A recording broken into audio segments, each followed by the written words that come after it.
Hello friends, welcome to Shiv education. મિત્રો, આ વિડીયોની અંદર આપણે ગાલા અસાઇનમેન્ટ 2026 પ્રશ્નપત્ર 5 વિભાગ બી નું સોલ્યુશન જોશું. મિત્રો, આપણે આપણી ચેનલની અંદર પ્રશ્નપત્ર 2 થી પ્રશ્નપત્ર 6 સુધી વિભાગ એનું સંપૂર્ણ સોલ્યુશન જોઈ લીધું છે. પ્રશ્નપત્ર 4 પણ પૂરા થઈ ગયા છે. જો તમે હજુ સુધી ના જોયા હોય તો વિડીયોની ડિસ્ક્રિપ્શનમાં તમને લિંક આપેલી છે, ત્યાંથી તમે જોઈ શકો છો. ચલો શરૂઆત કરી દઈએ. વિભાગ 2 કે દ્વિઘાત બહુપદી 4s નો વર્ગ માઇનસ 4s વત્તા 1 ના શૂન્ય શોધો તથા તેના શૂન્યો અને સહગુણક વચ્ચેનો સંબંધ ચકાસો. પાઠ્યપુસ્તકનો દાખલો છે, જોઈએ. પહેલા આપણે શૂન્ય શોધી દઈએ, પછી એનો સંબંધ ચકાસીએ. તો શું છે બહુપદી? 4s નો વર્ગ માઇનસ 4s વત્તા 1 બરાબર 0. ઓકે, હવે આપણે પહેલું પદ અને છેલ્લા પદનો ગુણાકાર કરવાનો. 4 એકા 4, 4 ના એવા ભાગ કરો જેથી કરીને એ બે સંખ્યા આવે એ બંને સંખ્યાનો કાં તો સરવાળો કાં તો બાદબાકી. ક્યાંથી નક્કી થાય? વળી તમને કહું, આ નિશાની પરથી નક્કી થાય. નિશાની શેની છે? પ્લસની. તો એ બે જે સંખ્યા આવશે એ બંનેનો સરવાળો કરવાનો. અને સરવાળો કેટલો થવો જોઈએ? તો વચ્ચેવાળી સંખ્યા. આ માઇનસ પછી જોવાનું, પ્લસ પછી જોવાનું. સંખ્યા કઈ છે? 4. તો એ સરવાળો 4 થવો જોઈએ. તો કઈ સંખ્યા જેનો ગુણાકાર 4 આવે ને સરવાળો 4 આવે? તો 2 ગુણ્યા 2. તો આપણે લખીશું 4s નો વર્ગ 2s અને 2s વત્તા 1 બરાબર 0. શરૂઆતમાં વચ્ચે નિશાની બાકી રાખવાની. કેવી રીતે મૂકવાની? તો જુઓ, હવે અહીંયા સરવાળો કરવાનો છે. સરવાળા માટે બે નિશાની, કાં તો બંને માઇનસ હોય કાં તો બંને પ્લસ હોય. જવાબ શેમાં છે? માઇનસમાં. તો બંને નિશાની કેવી હશે? માઇનસની. એટલે -2 બરાબર -4. હવે કોમન કાઢો. આમાંથી કોમન શું નીકળશે? 2. 2 ના ઘડિયામાં 4 આવે. નાની સંખ્યા 2 છે તો 2 ના ઘડિયામાં 4 આવે તો 2 અને s. તો અંદર શું વધશે? 4 છે તો 2 દુ 4, s 2 વાર તો 1 વાર, ઓછા આ 2 પણ આવી ગયો ને s પણ આવી ગયો. કઈ મતલબ આખું પદ આવી ગયું છે બારે. તો સામાન્ય કેટલો નીકળશે? અંદર કેટલા વધશે? 1 જ વધશે. 2s ગુણ્યા 1 એટલે 2s. હવે આની અંદરથી સામાન્ય કાઢવાની જરૂર નથી. આનો આ જ કૌંસ અહીં મૂકી દેવાનો. તો 2s - 1 એના બરાબર 0. હવે સરખાવાનું. જો બંને સેમ ટુ સેમ આવે તો 1 મૂકવાનો. અહીંયા મૂક્યો 1. હવે નિશાની કઈ મૂકવાની? તો આગળના વિડીયોમાં પણ કીધેલું છે કે નિશાની આ જે છે, અહીંયા જે નિશાની મૂકશો એ અને આ નિશાની, આ બંને થઈને ઉપરવાળી નિશાની થવી જોઈએ. એટલે કે જો હું પ્લસ મૂકું તો પ્લસ માઇનસ માઇનસ થાય. ઉપર માઇનસ નથી એટલે પ્લસ નિશાની ખોટી પડશે. માઇનસ મૂકો તો માઇનસ માઇનસ પ્લસ. ઓકે, આવી રીતે મૂકવાની નિશાની. હવે જે બે કૌંસ એક જેવા આવ્યા છે એને લખી દો એક વાર. અને બીજા કૌંસમાં જે બારે છે એ કોણ બારે છે? એક 2s અને એક છે -1 બરાબર 0. બંનેને અલગ અલગ 0 આપી દો. તો 2s - 1 બરાબર 0 અથવા 2s - 1 બરાબર 0. એક આ બાજુ જાય એટલે +1 અને 2 જાય ભાગાકારમાં તો 2. તો s બરાબર 1/2 અથવા એક આ બાજુ જાય તો +1 અને 2 જાય ભાગાકારમાં તો s બરાબર 1/2. અહીંયા શૂન્યોની સંખ્યા 2 પણ શૂન્યના મૂલ્યો કેવા છે? સમાન છે. બરાબર. હવે તેના શૂન્યો અને સહગુણક વચ્ચેનો સંબંધ. શૂન્યો અને સહગુણક વચ્ચેનો સંબંધ. પહેલા આવશે આપણે સરવાળા માટે. તો સરવાળા માટે આપણે પાઠ્યપુસ્તકમાં અને નવનીતમાં જે આપેલી રીત છે એ રીત નથી કરતા, બીજી રીત તમને હું શીખવાડું છું. તો સરવાળા માટે સૂત્ર શું છે? આલ્ફા વત્તા બીટા બરાબર -b ભાગ્યા a. હવે આલ્ફા વત્તા બીટા, આલ્ફા અને બીટા એ કોણ છે? આપણા શૂન્યો છે. આલ્ફા એટલે પહેલું શૂન્ય 1/2, બીટા એટલે બીજું શૂન્ય 1/2. અને b અને a એ કિંમત ક્યાંથી લાવવાની? abc ની, એ દાખલામાંથી. a એટલે 4, b એટલે -4 ને c એટલે 1. તો અહીંયા આ જે માઇનસ છે એ તો સૂત્રનું છે. હવે b ની જગ્યાએ પોતે પણ -4 છે એટલે અહીંયા માઇનસ, એટલે પોતે પણ માઇનસ છે.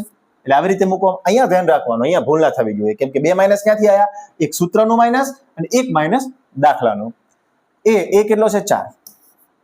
હવે હંમેશા જમણી બાજુ જ સાદુરૂપ આપવાનું, આ બાજુ સાદુરૂપ નહીં આપવાનું. જમણી બાજુ સાદુરૂપ આપીએ તો -, +4 અને 4/4 કરો કેટલા આવશે? 1. તો હંમેશા 4/4. તો અહીંયા 4/4 અને અહીંયા 1. આ આપણો જવાબ. આવી રીતે ગણવાનું. જે જમણી સાઈડ હોય એ તમારે ડાબી સાઈડ લખી દેવાનું. અને હવે શું રહ્યું? આલ્ફા બીટા એટલે ગુણાકાર માટે. ગુણાકાર માટે આલ્ફા બીટા બરાબર c ભાગ્યા a. આલ્ફા બીટા એટલે કે ગુણાકાર શૂન્યનો 1/2 ગુણ્યા 1/2 એના બરાબર c ભાગ્યા a. c કેટલો છે? 1 છે. તો 1/a કેટલો છે? 4. હવે 1/4 આવે એનું તો સાદું રૂપ અપાતું નથી, એનું એ જ આવશે 1/4. તો અહીંયા શું આવશે? 1/4. આ આપણો જવાબ છે. આવી રીતે લખો તો પણ તમારો 1 માર્ક્સ પણ કપાતો નથી. બરાબર. ચલો નેક્સ્ટ. જેના શૂન્યનો સરવાળો અને ગુણાકાર અનુક્રમે આપી દીધો છે. સરવાળો કેટલો? આમાં તો માર્ક્સ આપણા કપાવા જ ના જોઈએ, આ સાવ ઈજી પ્રશ્ન છે, બરાબર. તો સરવાળો કેટલો છે? 1/4. ગુણાકાર કેટલો છે? -1. હવે દ્વિઘાત બહુપદી મેળવવાનું સૂત્ર શું છે? લખીએ કે કૌંસમાં x² માઇનસ આલ્ફા વત્તા બીટા x વત્તા આલ્ફા બીટા. બસ આની અંદર કિંમત મૂકી દઈએ તો કે કૌંસમાં x² માઇનસ આલ્ફા વત્તા બીટા કેટલો છે? 1/4 અહીંયા x વત્તા -1. ઓકે, ચલો હવે અહીંથી શું કરવાનું? તો જ્યાં છેદ હોય ત્યાંથી છેદ કાઢી નાખવાનો, જ્યાં છેદ નથી ત્યાં આગળ ગુણી દેવાનો. કેવી રીતે? જો અહીંયા છેદ નથી તો 4 જે છે એના વડે ગુણી દો તો 4x². અહીંયા ધ્યાન રાખવાનું, અહીંયા માઇનસ હોત તો માઇનસ માઇનસ પ્લસ થાત, પરંતુ અંદર માઇનસ છે નહીં એટલે -1 × x એટલે x. અને હવે છેદ આવ્યો ત્યાં જ્યાં છેદ હોય ત્યાં લખવાનો નહીં, છેદ તો x જ લખશું. અને પ્લસ માઇનસ માઇનસ અને 1 આવ્યો છે તો એની નીચે છેદ નથી તો ત્યાં આગળ ગુણી નાખવાનો, તો 4 × 4. આ આપણો જવાબ છે. ચલો ઓકે, નેક્સ્ટ. દ્વિઘાત સમીકરણ આપેલું છે, નો વિવેચક શોધો. વિવેચક શોધવાનું સૂત્ર શું છે? d = b² - 4ac. આ સૂત્ર. અને હવે abc ની કિંમત મૂકો. a બરાબર કેટલા? 2. b બરાબર કેટલા? -6. c બરાબર કેટલા? +3.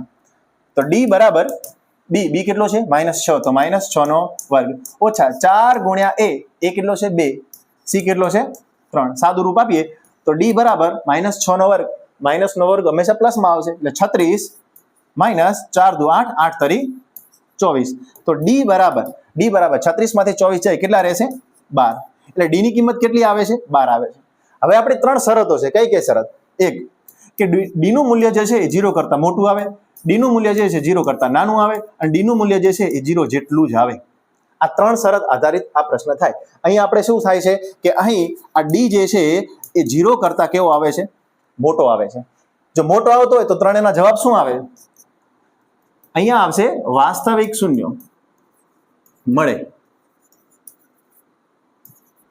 જે ભિન્ન હોય, જે કેવા હોય? અલગ અલગ હોય. d બરાબર 0 આવે તો પણ વાસ્તવિક શૂન્ય મળે, વાસ્તવિક શૂન્ય મળે અને એમાં સમાન આવે. બીજ કેવા મળે? સમાન મળે. એટલે કે એક જવાબ 4 હોય તો બીજો જવાબ પણ 4 જ મળે. અને જો d ની કિંમત 0 કરતા નાની આવે ને 0 કરતા નાની એટલે ઋણ હોય, માઇનસમાં આવે એટલે વાસ્તવિક બીજ ના મળે, વાસ્તવિક બીજ ના મળે. બરાબર. અહીંયા આપણે જે છે એ d ની કિંમત કેવી આવે છે? 0 કરતા મોટી આવે છે. એટલે d > 0 માટે 2 ભિન્ન વાસ્તવિક બીજ મળશે. આ આપણો જવાબ છે. શું કીધું છે કે સમીકરણના બીજનું સ્વરૂપ નક્કી કરો. સ્વરૂપ નક્કી કર્યું કે કેવા બીજ મળશે આના, કેવા જવાબ મળશે આના? તો 2 ભિન્ન વાસ્તવિક બીજ મળશે. ઓકે, ચલો આગળ. કોઈ સમાંતર શ્રેણીમાં 17મું પદ 10મા પદ કરતા 7 વધુ છે તો સામાન્ય તફાવત શોધો. પાઠ્યપુસ્તકનો દાખલો. 17મું પદ જોજો, a17. બીજા કોની વાત કરી છે? 10મું પદ તો a10. હવે આ બંનેની સરખામણી કરી છે. કેવી સરખામણી કરી છે? 7 વધુ છે. આને સાઈડમાં રાખો. પહેલા સરખામણી કરી છે. સરખામણી કરી એટલે શું આવે વચ્ચે? બરાબર આવે. આ સરખામણી કેવી કરી છે? તો કે 17મું પદ જે છે, આ જે પદ છે આ એ 10મા પદ કરતા 7 વધુ છે. ઓલરેડી વધુ છે જ. ઘણી વખત શું થાય, અંદર જે લખેલું છે ને એ પ્રમાણે આપણે અહીંયા 7 વધુ કરી દેતા હોય. એવું નથી. ફરી વાંચીએ. 17મું પદ જે છે એ 10મા પદ કરતા ઓલરેડી વધુ છે. તો સમીકરણમાં જો આ વધુ હોય તો આ બાજુ નમે. બરાબર. આ 7 વધુ છે, આ બાજુ નમે. નમવા દેવાનું નથી, આપણે સરખું રાખવાનું છે. તો 7 આ બાજુ વધારે હોય તો અહીંયા હું +7 કરી દઉં તો લેવલમાં આવી જાય. ખ્યાલ આવ્યો? ફરી કહું છું, 17મું પદ જે છે એ 10મા પદ કરતા 7 વધુ છે. ઓલરેડી પહેલેથી જ વધુ છે. તો સરખું કરવા માટે અહીંયા તમારે +7 કરવા પડે. હવે સરખું થઈ ગયું. બસ હવે સાદું રૂપ આપો. એ 17 નું સૂત્ર શું છે? a + 16d. એ 10 એટલે a + 9d અને +7. બંને બાજુ a ઉડી જાય. 16d 9d આ બાજુ આવે તો 9d એના બરાબર 7. 16 માંથી 9 જાય કેટલા રહે? 7d એના બરાબર 7. તો d બરાબર 7 આવે ભાગાકારમાં, તો d બરાબર 1. ખ્યાલ આવી ગયો? તો ડિફરન્સ કેટલો આવશે? સામાન્ય તફાવત કેટલો આવશે? 1 આવશે. ચલો નેક્સ્ટ.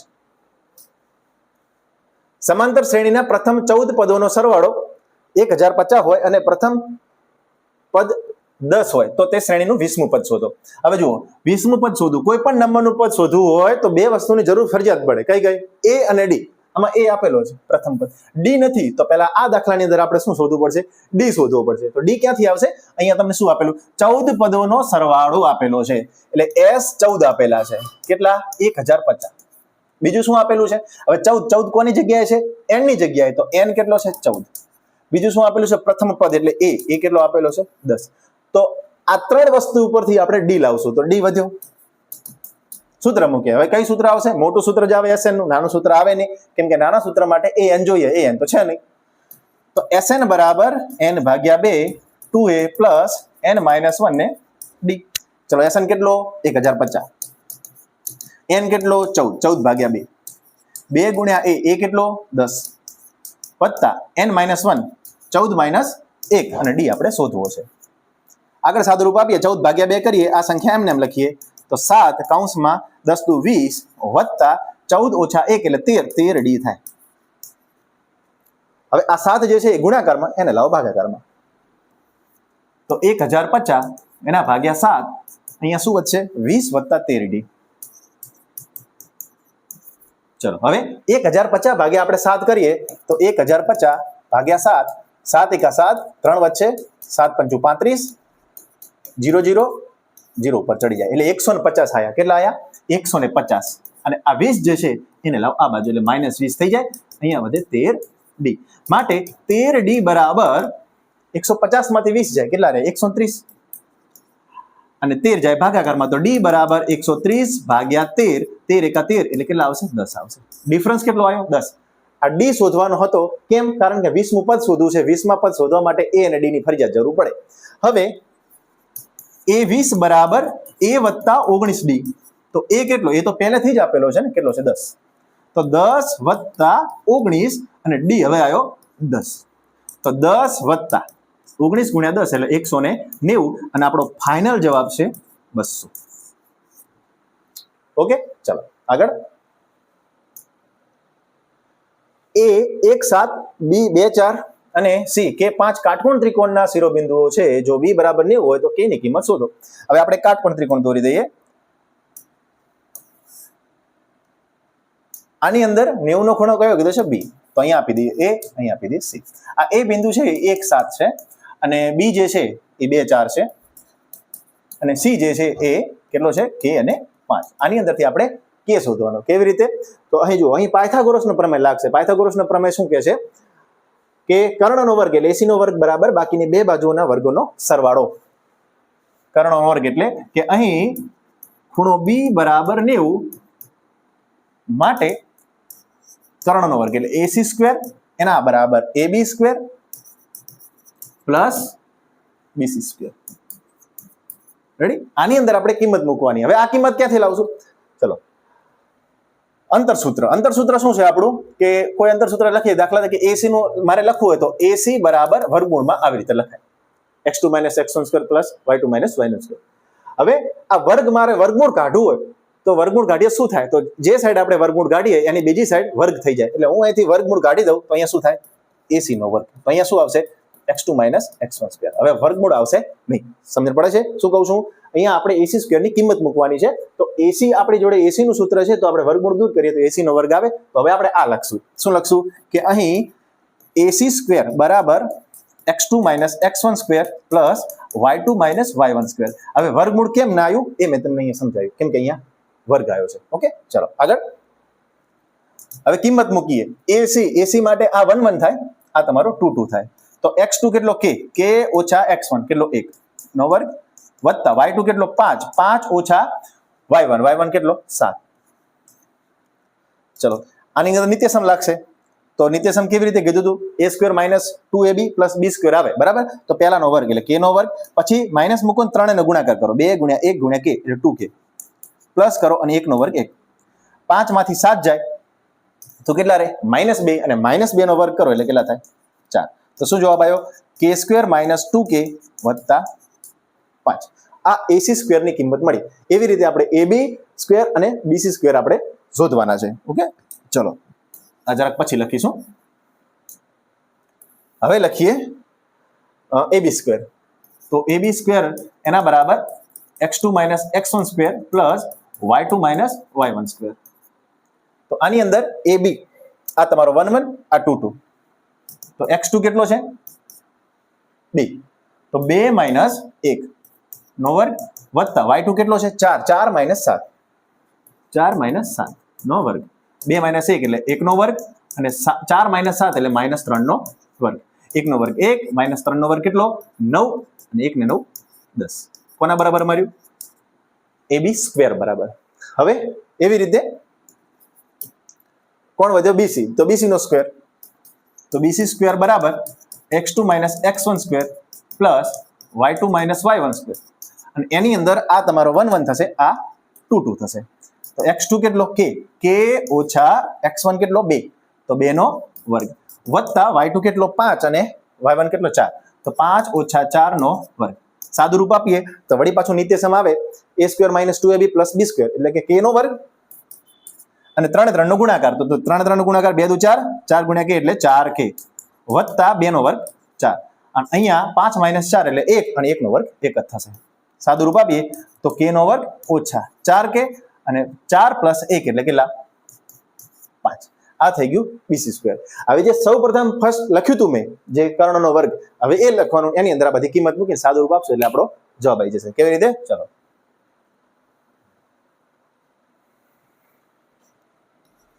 હવે ખૂણો B બરાબર 90 માટે AC² બરાબર AB² પ્લસ BC². ચલો, AC ની કિંમત કેટલી છે? અહીંયા k² - 2k વત્તા 5, AB² ની કિંમત કેટલી છે 10, BC² ની કિંમત કેટલી છે k² - 4k વત્તા 5.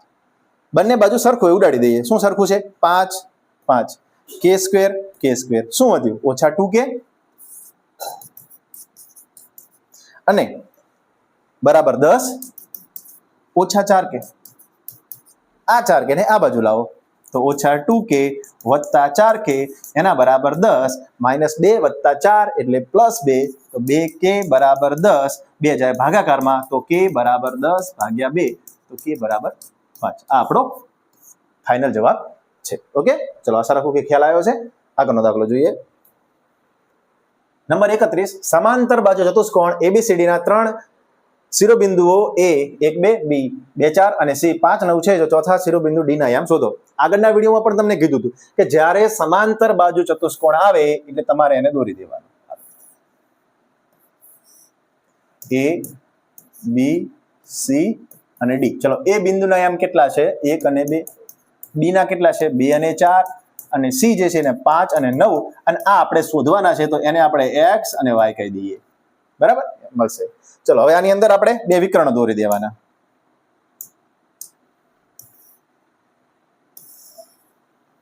આ બંને વિકર્ણ જે છે એનું મધ્ય બિંદુ સરખું હોય, આ નિયમ છે. આકૃતિ દોરવાની એટલે તમારે માર્ક્સ કપાશે નહીં. તો અહીં આપણે ડાયરેક્ટ લખશું કે ભાઈ AC નું મધ્ય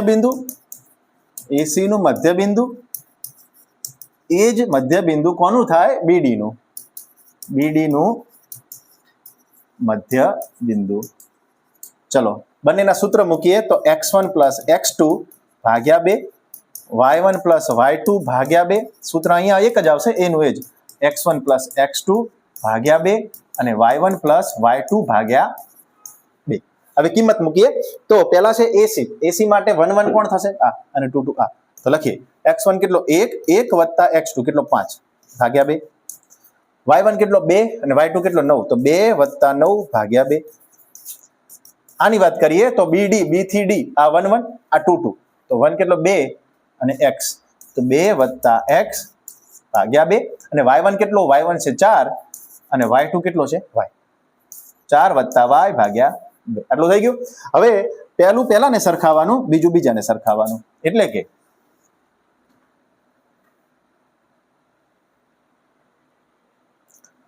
હવે 1 વત્તા 5 ભાગ્યા 2 એના બરાબર 2 વત્તા x ભાગ્યા 2. કાઉન્સ કરવાની જરૂર નથી.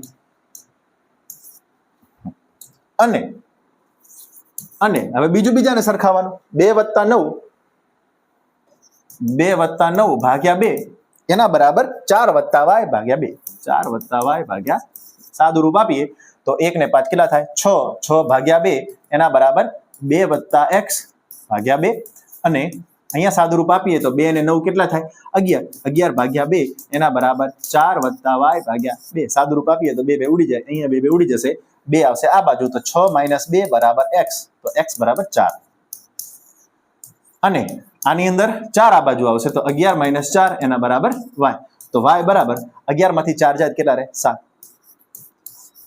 તો ડી બિંદુના યામ શું આયા? ડી બિંદુના યામ 4 અને 7 મળે. સાવ ઈઝી દાખલો છે, એક વખત જોઈ લો. આગળ કીધું એમ જ્યારે સમાંતર બાજુ ચતુષ્કોણ આવે તો તમારે આકૃતિ દોરી દેવાની, એટલે સાવ પ્રશ્ન તમારો ઈઝી થઈ જાય. ચલો નેક્સ્ટ 32 ત્રિકોણ OPQ માં ખૂણો P કાટખૂણો છે, અહીંયા આપેલું છે, આકૃતિ પણ આપેલી છે. OP બરાબર 7 સેન્ટીમીટર, OQ - PQ બરાબર 1 સેન્ટીમીટર, તો sin Q અને cos Q નું મૂલ્ય શોધો. હવે આ વિધેય જે છે એના ગુણોત્તર આપણે શોધવાના છે, તો ત્રણે ત્રણ બાજુના માપ આપણને ખબર હોવી જોઈએ. તો એક માપ ખબર છે, બે માપ આપણે લાવીશું. તો કેવી રીતે? જુઓ, અહીં આપણને આપેલું શું છે? OQ - PQ બરાબર 1. હવે આની અંદરથી આપણે કોઈ એકની કિંમત બનાવીએ, કાં તો OQ બરાબર લખીએ, કાં તો PQ બરાબર લખીએ. કોઈ પણ લખો, જવાબ સાચો આવે. પણ સહેલું કયું પડે? આપણે સરળતા કઈ રહે? તો જો હું આ OQ ને આ બાજુ લઈ જાઉં તો જવાબ શું આવે? -PQ બરાબર 1 - OQ, એટલે કે PQ જે છે માઇનસ નો માઇનસ રહે. એવું આપણે નથી કરવું. PQ ને આ બાજુ લઈએ તો શું લખાય? OQ બરાબર 1 + PQ. કેમ કે આ કરવાથી પ્લસમાં થઈ ગયું, પ્લસમાં આપણે સરળતા રહે. બરાબર? એટલે OQ ની કિંમત કેટલી મળી? 1 + PQ. હવે અહીં ખૂણો P બરાબર, આ P જે છે 90 નો છે, તો આપણે પાયથાગોરસનો પ્રમેય લગાડીએ તો કર્ણનો વર્ગ બાકીની બે બાજુના વર્ગોનો સરવાળો. તો કયું થાય? QO એટલે કે OQ નો વર્ગ બરાબર PQ નો વર્ગ વત્તા OP નો વર્ગ. OQ ની કિંમત કેટલી છે? આ રહી જુઓ, 1 + PQ નો વર્ગ. હવે PQ ની કિંમત કેટલી છે? તો એ તો કિંમત છે જ નહીં, અને તો એમ નામ લખીએ. અને OP ની કિંમત કેટલી છે? 7. તો 7 નો વર્ગ. સાદું રૂપ આપીએ તો અહીંયા નિત્યસમ થાય. અહીંયા પ્લસ વાળું નિત્યસમ આવે તો આગળ કીધું એમ પહેલાનો વર્ગ 1 નો વર્ગ 1 વત્તા કરો 3 નો ગુણાકાર 2 × PQ × 1 એટલે 2 × 2 તો 2PQ વત્તા આનો વર્ગ PQ નો વર્ગ એટલે PQ નો વર્ગ. એના બરાબર આ એમ 9 PQ નો વર્ગ અને 7 નો વર્ગ 49. હવે બંને બાજુ જે સરખું ઉડાડી દો. સરખું કોણ છે? PQ નો વર્ગ PQ નો વર્ગ. અને અહીંયા એક જે છે ને પેલું બાજુ લઈ જાઓ એટલે 49 - 1 થઈ જાય. અહીંયા શું વધે? 2PQ. હવે 49 - 1 એટલે 48 અને બે જે છે એ ગુણાકારમાં, અહીંયા આવે તો ભાગાકારમાં. તો PQ બરાબર 48 ભાગ્યા 2, તો PQ બરાબર ફાઇનલ જવાબ PQ નો કેટલો આવશે? 24 સેન્ટીમીટર. ચલો, PQ કેટલો છે? 24 સેન્ટીમીટર. હવે આપણે કોણ લાવશું? OQ. હવે OQ માટે અહીંયા કિંમત મૂકી દો. હવે OQ બરાબર 1 + PQ ની કિંમત કેટલી છે? 24. તો 24. તો OQ બરાબર 25. તો ત્રણે ત્રણની કિંમત આપણને મળી ગઈ. હવે આપણે વિધેય શોધવાના. પહેલું વિધેય છે sin Q. તો sin Q, ચલો sin θ. sin θ નું સૂત્ર શું છે? સામેની બાજુ ભાગ્યા કર્ણ.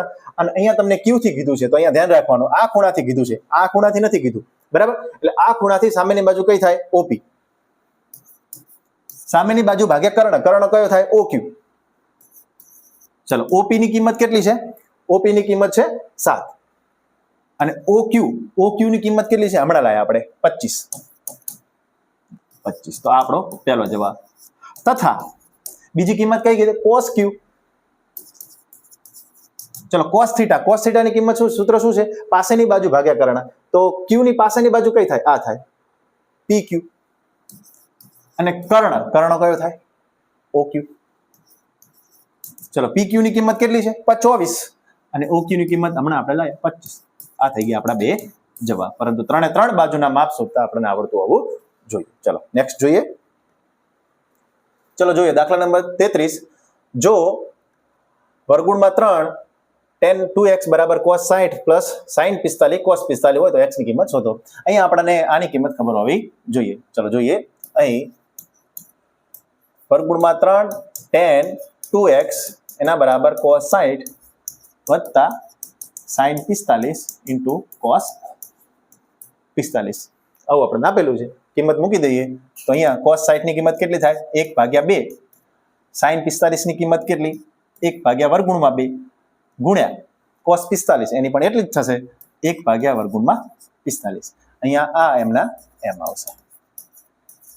ચલો હવે સાદુરૂપ આપીએ તો 1/2 વત્તા ગુણાકારમાં નીચેની શ્રેણીનો ગુણાકાર થઈ જાય તો વર્ગમૂળમાં 2 ગુણ્યા વર્ગમૂળમાં 2 કોઈ પણ સંખ્યા હોય બંને એક જેવી સંખ્યા હોય ને એની બંનેની ઉપર વર્ગમૂળ હોય તો તમારે વર્ગમૂળ કાઢી નાખવાનું. એ એનો જવાબ થઈ ગયો 2 અને ઉપર 1 ગુણ્યા 1 એટલે 1. આ એમના એમ. ચલો હવે વર્ગમૂળમાં 3 tan 2x બરાબર 1/2 1/2. આમાં સાદુરૂપ આપવાની જરૂર નથી, ચોકડી ગુણાકાર કરવાની પણ જરૂર નથી, લસા લેવાની જરૂર નથી. અડધો કહેવાય, અડધો અડધો ને અડધો કેટલો થાય 1. હવે આ વર્ગમૂળમાં 3 જે છે એ ભાગાકારમાં જાય તો શું લખાય tan 2x બરાબર 1/વર્ગમૂળમાં 3.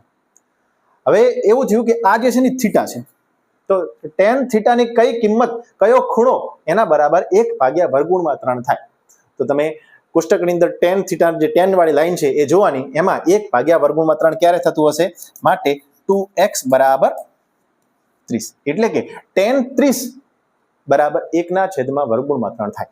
એટલા માટે થીટા કેટલો હશે 30 નો તો 2x બરાબર 30. 2 જાય ભાગાકારમાં તો x બરાબર 30/2 તો x બરાબર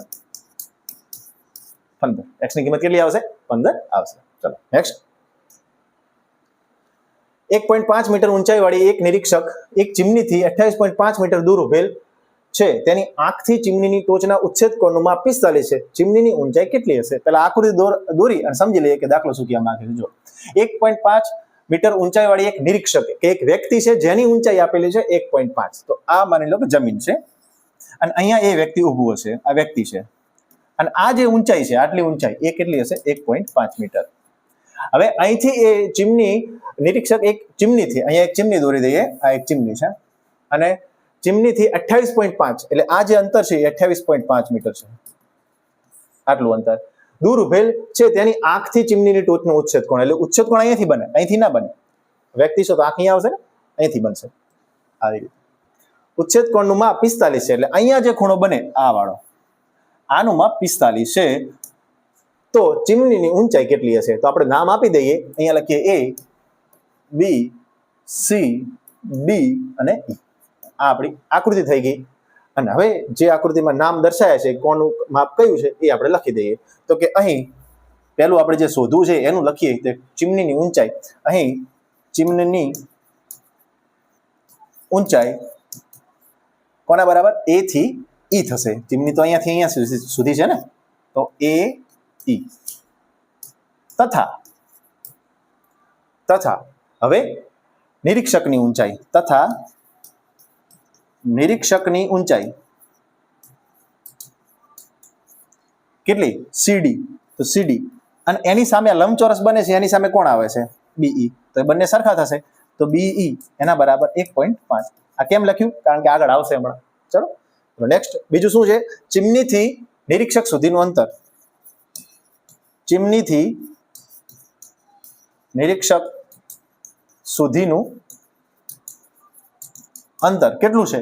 E થી D અથવા તો D થી E જે લખો ચાલે, E થી D, ED અને એ પણ લંબચોરસની સામસામેની બાજુના પ્રમાણે સામે કોણ છે BC, ત્યાંનું માપ પણ કેટલું થશે 28.5, જેમાંનું 1.5 થાય તો BC એના બરાબર 28.5 મીટર થઈ ગયું.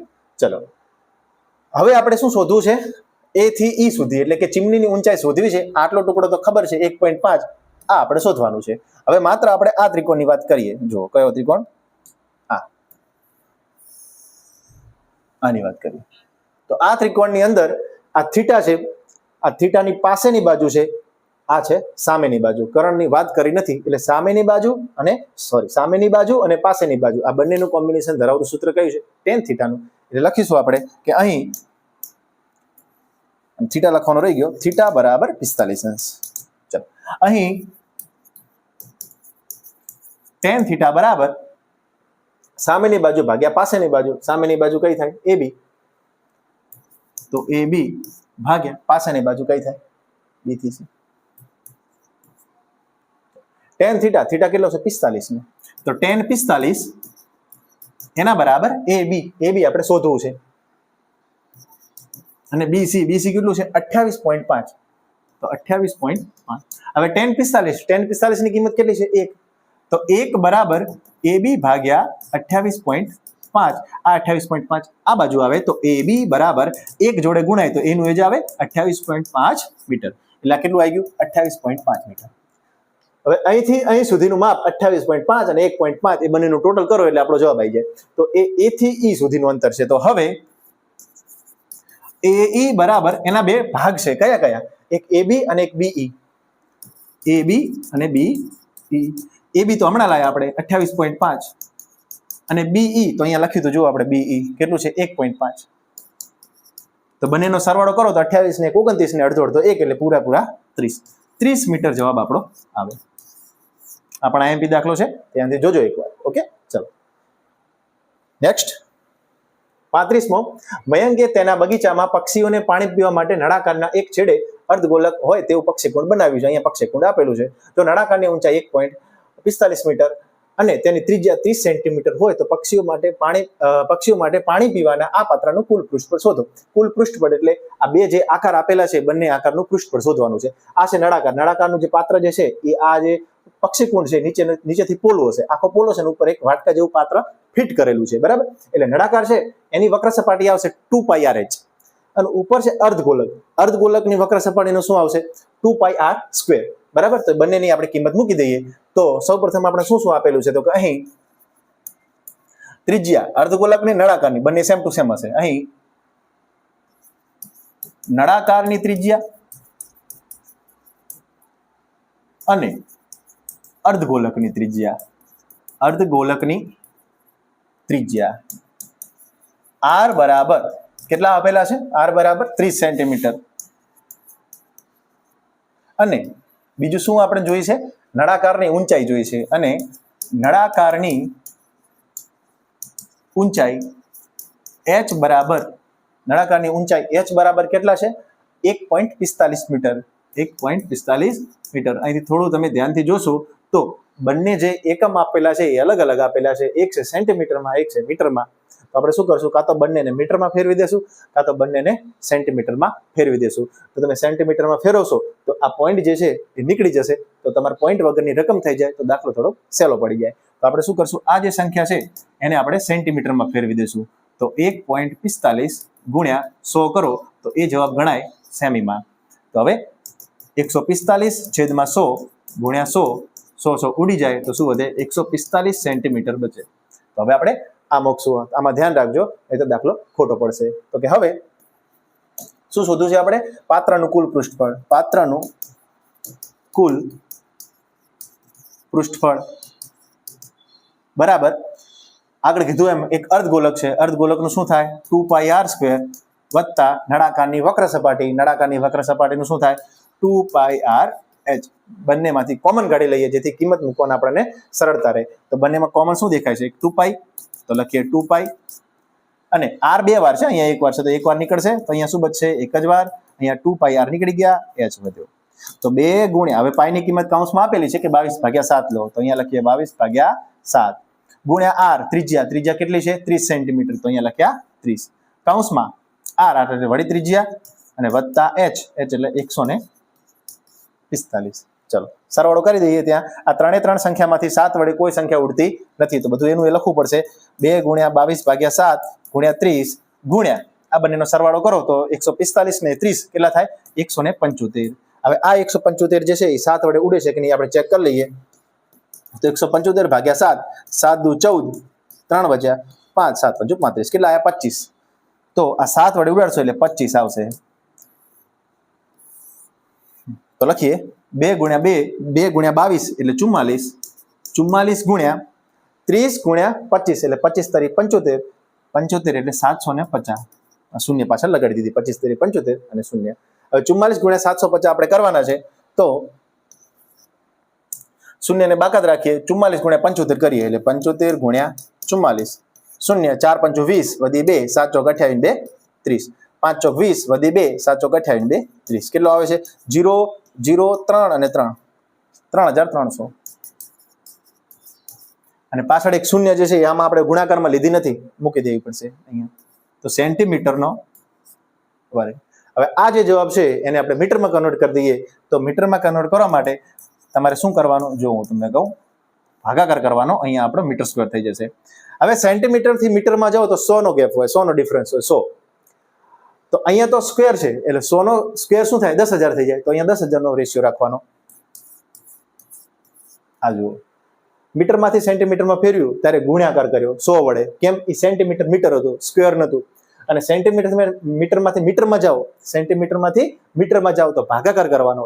ખાલી સેન્ટીમીટર હોત તો આપણે 100 વડે ભાગોત, પણ સેન્ટીમીટર સ્ક્વેર છે એટલે 10,000 વડે ભાગવાના. શૂન્ય ઉડાડી દો, 3 શૂન્ય ઉડી ગઈ. 33/10 છે એટલે 1 પોઈન્ટ ચડી જાય તો 3.3 મીટર સ્ક્વેર આપણો જવાબ છે. ચલો નેક્સ્ટ. આર ત્રિજ્યાવાળા અર્ધગોલકમાંથી કોતરીને બનાવેલ શંકુનું મહત્તમ ઘનફળ શોધો. ચલો પહેલા આકાર જોઈએ કે કેવો આકાર છે. આમાં આકૃતિની જરૂર નથી, પણ સમજાવવા માટે હું તમને દોરીને બતાવું કે અર્ધગોલક તો એક અર્ધગોલક છે, અને અર્ધગોલકમાંથી બનાવેલ શંકુનું મહત્તમ ઘનફળ એટલે બને એટલો શંકુ મોટો અહીંથી કાઢવાનો. તો ક્યાં સુધી આવે? છેડો તો અહીં જ આવશે ને. હવે આનાથી મોટો ના થાય તો આ જે છે શંકુ છે, તો આ શંકુ છે એનું ઘનફળ શોધો. હવે શંકુના ઘનફળનું સૂત્ર શું છે? શંકુનું ઘનફળ બરાબર 1/3 પાઈ r સ્ક્વેર h. બે વસ્તુની જરૂર છે, r અને h. તો શું કીધું છે? r ત્રિજ્યા વાળા. હવે ત્રિજ્યા કેટલી છે? r. તો અહીંયા r. તો ઊંચાઈ કેટલી હશે? તો જુઓ, આ જે અર્ધગોલક છે ને, અર્ધગોલક આ ટાઈપ, એમાં આ એ ત્રિજ્યા હોય ને આ એ ત્રિજ્યા હોય, અહીંયા બધી ત્રિજ્યાઓ જ હોય. તો આ પણ ત્રિજ્યા જ થશે ને, તો એ શું આવશે? r જ આવશે. તો અહીં ત્રિજ્યા બરાબર ઊંચાઈ એના બરાબર શું મૂકવાનું છે? r. તો મૂકીએ 1/3. હવે જ્યારે આમાં કોઈ કિંમત ના હોય, કોઈ દાખલામાં જ્યારે કોઈ કિંમત જ ના મૂકવાની હોય તો પાઈની પણ કિંમત નહીં મૂકવાની. તો 1/3 પાઈ r નો વર્ગ એમ ના એમ, કેમ કે r ની જગ્યાએ તો આપણે r જ મૂકવાનો છે. ત્રિજ્યા r છે તો r ની જગ્યાએ r, અને h છે એની જગ્યાએ પણ r. સાદું રૂપ આપી દઈએ તો 1/3 પાઈ અને r નો વર્ગ ગુણ્યા r એટલે r નો ઘન. આ જે જવાબ આવ્યો છે એ જવાબ શું છે? કે શંકુનું મહત્તમ ઘનફળ. હવે ઘનફળનો એકમ શું છે? સેન્ટીમીટરનો ઘન અથવા તો મીટરનો ઘન. અહીંયા કોઈ તમને એકમ આપેલો નથી, તો આપણે એવું લખી શકીએ કે એકમ જે હોય સેન્ટીમીટર હોય તો સેન્ટીમીટર, મીટર હોય તો મીટર, અને એનો ઘન. આ આપણો એકમ થઈ ગયો. તો આપણો જવાબ છે. દાખલો સાવ ઈઝી છે. ચલો નેક્સ્ટ. ચલો દાખલો. કોઈ માહિતીમાં મધ્યક્ષ x બાર બરાબર 60.55, સિગ્મા FIU બરાબર -13, n બરાબર 100 અને h બરાબર 15 હોય તો ધારેલ મધ્યક એ શોધો. આપણે સૂત્ર મૂકીએ x બાર બરાબર a વત્તા સિગ્મા FIU ભાગ્યા સિગ્મા FI ગુણ્યા h. કિંમત મૂકી દઈએ. x બાર કેટલો છે? 60.55, અને a કેટલો છે એ આપણે શોધવાનો છે. સિગ્મા FIU કેટલો છે? -13. તો અહીંયા લખીએ -13, અને સિગ્મા FI, હવે ક્યાંય સિગ્મા FI લખેલો નથી, પરંતુ દાખલો આવે ત્યારે યાદ રાખવાનું સિગ્મા FI જે છે એ જ તમારો n કહેવાય. આ ધ્યાન રાખવાનું, બરાબર. તો n આપેલો 100, તો અહીંયા લખીએ 100 ગુણ્યા h કેટલો છે? 15. ચલો સાદું રૂપ આપી દઈએ તો 60.55 એના બરાબર, હવે અહીંયા પ્લસ માઇનસ થઈ જશે તો a માઇનસ, હવે અહીંયા 100 જે છે ઘડીક એમને એમ રહેવા દઈએ એને, અને 13 ગુણ્યા 15 કરી દઈએ, એટલે કે 15 ગુણ્યા 13, 0 5 1 5 તારી 15, 1 3 1 3 ને 4, કેટલો આવે છે? 195. અને આ 195 જે આયા એના ભાગ્યા 100 કરીએ, સોરી 195, 195. હવે 100 જે છે ભાગાકાર કરીએ તો પોઈન્ટ ચડી જાય, તો 60.55 એના બરાબર a માઇનસ કેટલા પોઈન્ટ આવશે? 2 શૂન્ય એટલે અહીંયા પોઈન્ટ આવશે 1.95. હવે અને આ બાજુ લાવો તો 60.55 વત્તા 1.95 એના બરાબર a. તો સરવાળો કેવી રીતે થાય? જો 60 વત્તા 60.55 વત્તા 1.95, 1.95. ચલો સરવાળો કરીએ. 5 ને 5 10, વધી આવી 1, 9 ને 1 10 ને 5 15, વધી આવી 1 2 ને 6 62.50. માટે એ બરાબર 62.50. આ આપણો ફાઇનલ જવાબ છે. ઓકે, ચલો તો મિત્રો આ હતું પ્રશ્નપત્ર 5 જે છે એનો વિભાગ બી નું સોલ્યુશન. આશા રાખું તમને ખબર પડી હશે. જો ચેનલ પર નવા હોય અને વિડીયો ગમ્યો હોય તો વિડીયોને લાઈક કરો અને ચેનલને શેર કરી દો, અને સબસ્ક્રાઇબ ના કરી હોય તો સબસ્ક્રાઇબ કરી દો. Thank you.